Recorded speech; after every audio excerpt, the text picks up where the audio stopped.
No, when I speak about social media, I'm also speaking about social business, and when I speak about social business, I'm also talking about connected companies, connected communities, connected economies, but it's a bit of a mouthful, so just wrap it all up in social media. And what I want to talk to you about today is why executives need to be in the game. And I'm going to focus on a single question, and that is that why, with so much evidence of the value of digital and social media, are executives still missing in action? And they really are missing in action. There was a survey done in 2012 by Domo, and it showed that only around 12% of CEOs were using social media.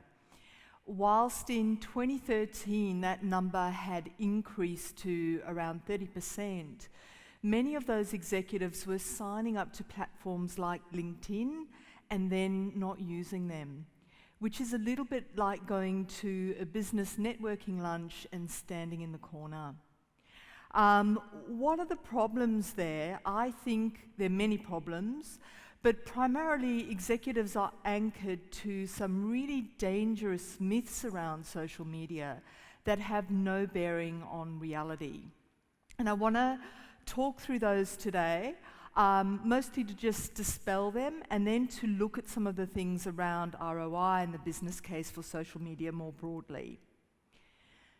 So, myth number one, and I hear this all the time, we probably all do, is that social media is a fad. And executives still believe this. I'm really not sure why.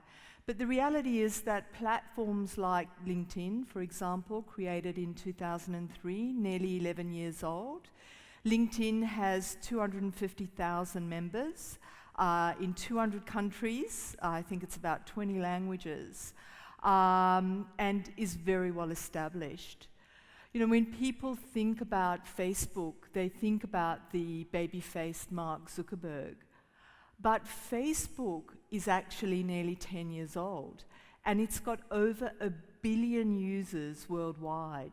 Now, when you think about the population of Australia, that kind of a user base, it strikes you how massive that is. And as for that college kid, Mark Zuckerberg is now a 30-year-old billionaire leading a listed company of 6,000 employees. So social media is not a fad. Even relative newcomers like Twitter was started in 2006, and they're now 500 million tweets a day. So social media is very well established. It's becoming more and more sophisticated as users tell the platforms what they want, and it's very much here to stay.